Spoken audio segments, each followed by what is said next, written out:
Disobedience to Counsel, the Indian War, the Result of the Same.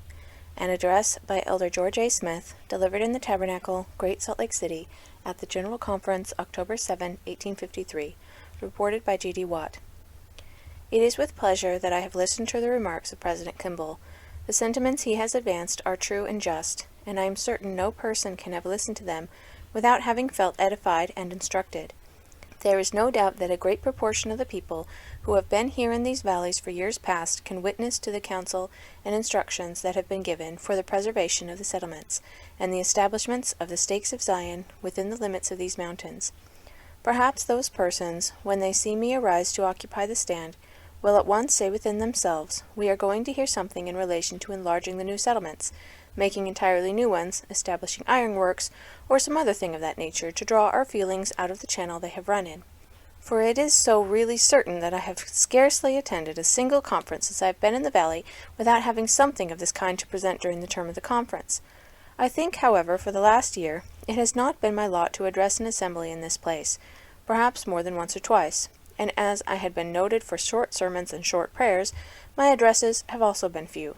But although my voice has not been heard from this stand, I have not been silent, neither have I been idle.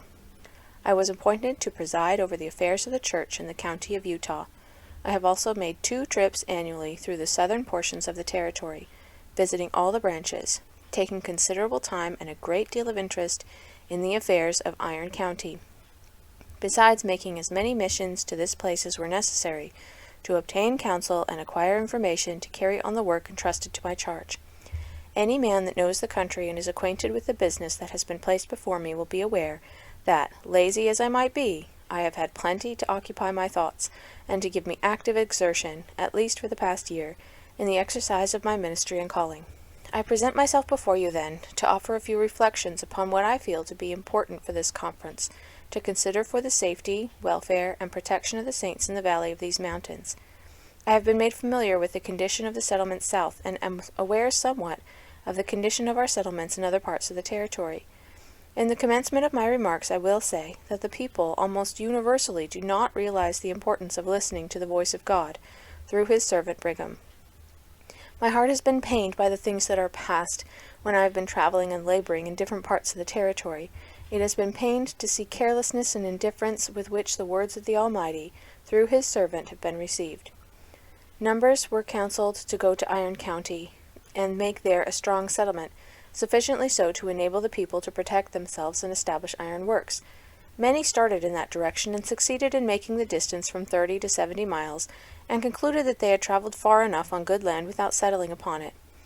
Last spring, when President Young made his visit through the settlements, the county of Utah was very flourishing in appearance. Many splendid farms had been opened, and men were living upon them with the same security and carelessness as heretofore the people have done in the state of New York, where they need not fear the attacks of hostile Indians. The President had previously counseled them to settle in forts, and not scatter asunder, so as to render themselves in a state of helplessness in the case of attacks by the red men. Forts had accordingly been surveyed, and cities had been surveyed, where the people could gather together and fortify themselves. Yet the great mass, I may say, or at any rate all the wealthy portions of them, had selected good farms, and were building good buildings, and making improvements upon them, and were dwelling safely, scattered all over the valley. A great many of them had lately come from England and different parts of the world, and were in a flourishing condition. Cattle were increasing around them, corn was growing in abundance, and fruit and all things seemingly beginning to flourish exceedingly. On viewing the state of things, I said to myself, is this to be the order of things? Are the people going to prosper in this way, while in open violation of the counsels that have been given, namely, to gather into forts? I knew that that state of affairs would not continue a great length of time, and can call the men and women in every settlement to bear witness that I have publicly testified that that order of things could not remain. For when God has a prophet on the earth, and that prophet tells the people what to do, and they neglect to do it, they must suffer for it. I bear witness unto you this day, in the name of the Lord God of Israel, that no people can treat lightly the sayings of a prophet of God, whom he placed on the earth to direct his people and prosper. I know it is impossible. I have borne this testimony to the settlements, in my preachings when I have visited them. In reply, the folks would say, "There is no danger, Brother Smith, if we do live in the country upon our farms, for it is so unpleasant to live in town." When President Young was going south last season, in one of the large meetings he addressed at Palmyra in Utah County, he bore testimony in the name of the Lord God of Israel that if the people did not gather into cities and forts and fortify themselves, they should be driven out of these mountains. If God had come down upon one of these mountains as he did upon Mount Sinai, and kicked up tremendous thunderstorm, I could not have been impressed with the truth of those remarks one particle more than I was on that occasion. I knew Brigham to be a prophet of the Lord, and esteemed his words as the voice of God to the people. I straightway commenced to encourage the people, and preach to them, and proposed laying out a fort for them, when they would perhaps turn round and say, "Really, Brother Smith, do you think there is any danger?" I would say within myself, "Here are hundreds and thousands of brethren that have never been proved. They have never borne the heat and burden of the day, but they are picking up the fat valleys of Ephraim and selecting good farms, and securing to themselves beautiful situations and making splendid improvements and living in peace, and eating of the fat of the land and forgetting their God. Can this state of things remain?" I went to every settlement and attempted to encourage them to fort, but failed to accomplish anything towards getting them to obey the word of the Lord on this matter. Some of them said they would move into forts in the fall of the year. Sometime in the summer, however, a man, known in these mountains by the name of Walker, found that the people cared nothing about God or the instructions of Brother Brigham and Brother George A., so he said, "I wonder if you will mind me," and in less than one solitary week he had more than 300 families on the move. Houses were thrown down in every direction, and I presume $100,000 worth of property was wasted. Had the people listened to the counsel of President Young in the first place and put their property in a proper place, it would have been protected. In the counties of Utah, Juab, and San Pete, the houses were vacated, and the Indians got into them and shot the brethren, so they had to be entirely demolished, which rendered it necessary for great numbers to move into forts. This has been effected by Brother Walker. That bloodthirsty Indian in this manner had more influence to make the saints obey counsel than the presidency of the church had, and could actually kick up a bigger fuss in a few days than they could by simply telling the people the will of the Lord. When God places a man on the earth to be his mouth, he says this or that is the law, and this is the thing for the people to obey. "Well, but," says one, "I cannot make as good a living in town as I can away on a farm, where I can keep a great many cattle. It appears probable to me you might make more by going to parts of California or Australia than you can make even out on a farm in this country. If your object is to make as much earthly gain as possible, why not go where you can get the most of it? The business of having one hand in the golden honey pots of heaven and the other in the dark regions of hell, undertaking to serve both God and mammon at once, will not answer. Aside from the settlements in San Pete, I believe I have, more or less, been with nearly all the settlements south, and I have also visited the San Pete settlement 2 or 3 times, and I do know that if counsel and instructions of President Young could have been observed, it would have saved the people at least $100,000, and I do further know to my satisfaction that if the counsel of President Young had been observed, not one of the saints would have lost his life by an Indian. I am certain of these facts, and yet occasionally some man falls prey to some cruel savage, and whole villages have to be removed, and farms vacated, and tens of thousands of dollars worth of damage is done all the time, because men will not live according to the instructions given to them by the prophet of God. If you ask men to build in a fort, they will say it is a free country, and we can build where we please. I admit that a man is free to serve the devil if he thinks proper, but let me tell you it is the cheapest, and in the end, to do right. There was no more necessity of having this Indian war than there is of our going out to kill cattle on the plains of Jordan and leave them for the wolves to devour. If we had taken the course that was marked out unto us, and observed the advice given to us, all our past troubles would not have occurred. I know this language will hurt the feelings of a great many. But I will talk about Iron County, and I am the Iron Major. I am advancing in the ranks. They used to say in Utah that I was a pretty good sort of fellow until I got to be a colonel, and then I became more savage. Be this as it may, I do know that if the people of Iron County had listened to the counsel given to them, they would have saved to themselves in that little settlement not over 800 strong, not less than $25,000, which they have actually lost, or I may more properly say wasted, in consequence of the disposition to do as they pleased. When we first went to Iron County, we went with the same instructions the people had in all other settlements, and accordingly we laid out forts as well as we were capable of. We will admit that those efforts were not planned as well as they might have been, but they were planned as well as we knew how to plan them at the time. A considerable number of men went to work at building forts, and those who did so were subjected to very little loss. But almost every time I have visited any settlement in Iron County from the time it first commenced up to the present, and I have been through a great proportion of them, I have had from 1 to 50 applicants saying, "Brother Smith, may I not go further, this way or that way, and make me a farm, or to the other place and make me a ranch?" And so it would be almost continually, asking for privileges to do things that they knew were contrary to counsel. My answer would be, yes, of course, just as soon as the settlements are strong enough to secure to you protection. But it will not do to venture out and separate far yet from each other for 2 or 3 years. Until the settlements get strong, we must stay together.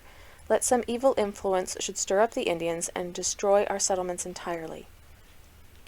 With all the influence I could use in those parts of the country, some of the brethren broke through and established several posts for cattle ranches, and commenced to open farms. But it was afterwards found necessary to gather these distant posts in, and those who were living on large farms and erecting fine buildings, which either had to be removed away or entirely abandoned. All this trouble and loss of property could have been prevented, only for that reckless disposition, I want a little more liberty to go a little further off. As I had the honor to preside over Provo, I take the liberty to talk about my own place and tell its history, and I want all the newcomers to profit by it. In the first place, there was a number of men wanted to go to Provo and make a settlement, and have a chance to fish in the waters and trade with the Indians. They accordingly begged of the President to let them go in accordance with their wishes. He finally gave them the privilege of going there if they would build a fort for their protection. They went and made a beginning. They built something, but I never knew what it was. I have passed there, but not being very well acquainted with the science of fortifications, nor with the science of topography, I never could find or frame a name for the thing which they built. They then petitioned for the privilege of laying out a city with small lots, and living in the capacity of a town, as it is so much more convenient to live in a town than in a fort. The President gave them the privilege, because he was afraid, I presumed, if he had not granted it unto them, some of their own careless boys or the Indians would set their hay on fire and burn up the whole concern. They went to work and laid out a city. The President of that company is one of the most righteous men I ever was acquainted with. There is not a man living, I presume, would say any evil of him, and I am the last man to do it on any account. But he wanted to set an example, you know, for it is generally expected that presidents and bishops love to set an example to the flock of Christ. So he went up off the creek and found a splendid piece of farming land. He took his cabin from the miserable huddle they meant for a fort, and put it on this piece of land, and said, "Now, you poor brethren," if he did not say it, I always thought he did, "you stay in town, and I will remain here, and when I get rich I will remove into town and build me a fine house, for these log cabins will not look well in town." Every man that wanted to get rich went up the creek to what we technically call the bushes, and pretty much all the property went into the bushes, and there it remained until Walker spoke, and it was not a week after before this good president and all who followed his brave example came bundling into town after he had put up a thing up the creek among the bushes that I call one of the mysteries of the kingdom. Now if that man had taken the good and wholesome advice that was given him, he would now have been well off. It would have been over $2,000 in his pocket, and so it is with the balance of the people who have acted as he has. They have had to sacrifice all this property by taking their own way. The Indian War is the result of our thinking we know better than our president, the result of our following our own counsel instead of the counsel of Brigham Young. It has been the cause of almost all the loss of life and property that has been sustained from the Indians, that is, in the southern departments. Understand me, I do not pretend to say anything about matters this side of Utah Mountains, but I will tell you what I think. I think that all the fording I have seen in Great Salt Lake County, it is true, I have not seen much of it, but the most what I have seen amounts to nothing more than a humbug. And if ever an Indian war comes upon you, you will be no better off in the distant settlements, unless you make more timely calculations for it beforehand, and make them right. Such a war will cost you nearly all you possess. I do not know that you will ever have one, but I should think, allowing me to judge, that you have one on your hands now. And if I had a family scattered out on any one of these creeks, or living in any one of these unfortified settlements, I should think it prudent for me to move them into the city, or into a fort, and do it the first thing I did. After the Indians have come and peeled your heads clean, murdered your wives, killed off your children, burnt your houses, and plundered your property, Then you can move into forts, and it will be all right. That appears to me to be the kind of forting I can observe in the thinly settled parts of this county. In the cities the people are more wide awake. I expect, brethren, I shall preach here again, if I live, and I shall probably preach about the Indian difficulties, about the Indian war. If they did say I was the biggest coward south of the Utah mountains, and that I dare not go out anywhere, not even for my cows, without my gun, and generally with somebody with me, and consequently being so nervously afraid, I shall say to the newcomers, especially if they want to be preserved and save their property, and labor to preserve the lives of their families, they have got to take the counsel of President Young, and that is to settle in forts and have fortified cities, and not only to settle in forts and cities, but to go armed, and not be overtaken and murdered by the way in the manner that some have been. You might suppose because I am so cowardly that I am very anxious to kill the Indians, but no man ever heard me undertake to advocate the business of killing Indians unless it was in self-defense, and in no orders that I have issued, and I have issued a great many under different circumstances since the war commenced, being the Iron Colonel, have I ever given license of this kind, but to act in defense of ourselves and property. For I do believe, if the people can be made to listen to President Young's counsel, we can close the war without bloodshed. I have believed it all the time, and I have acted upon it. With the exception of a few bloodthirsty individuals that may have to be punished for their crimes, the great body of the Indians that have been affected can be brought to peace and duty if the people themselves will observe their instructions. I know not what my friends may think of me for talking as I have today, but I have expressed freely my candid sentiments, and I can express nothing else. At the same time, I do not consider that the Indians have had any provocation in any shape or manner to cause them to commence this war upon their friends. I believe it was commenced through the influence of some corrupt individuals who were fired with a desire for plunder, and that it never would have been commenced at all if the people had been in forts, as they ought to have been, notwithstanding this influence. But when the Indians saw property scattered all over the plains, thousands of cattle and horses, with grain and everything spread before them in an unprotected condition, those with the evil-minded among them coveted our property, and thought we could not defend it, and sure enough, we could not. For we have more property than we can defend. We have more cattle than we can take care of.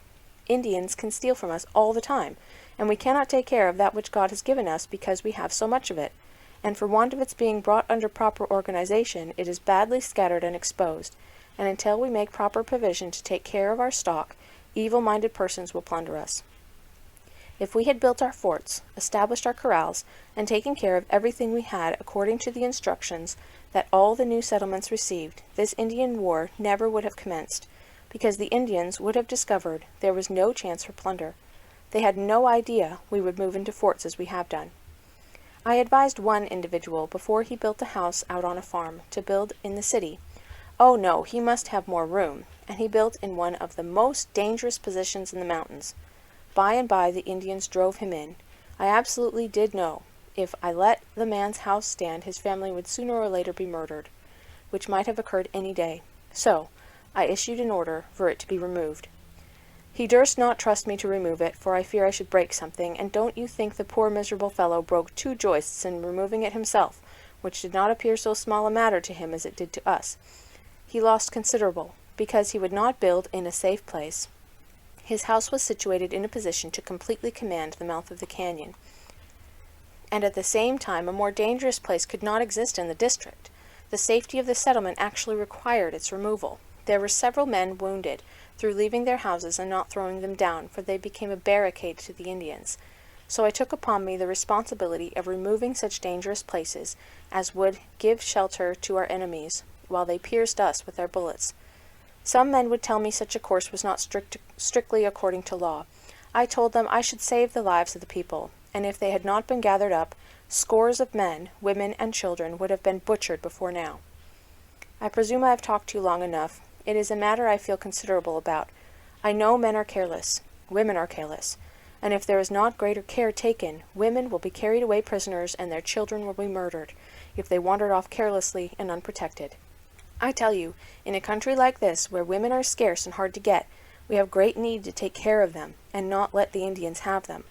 Walker himself has teased me for a white wife, and if any of the sisters will volunteer to marry him, I believe I can close the war forthwith. I am certain, unless men take better care of their women, Walker may supply himself on a liberal scale, and without closing the war either. In conclusion, I will say, if any lady wishes to be Mrs. Walker, if she will report herself to me, I will agree to negotiate the match.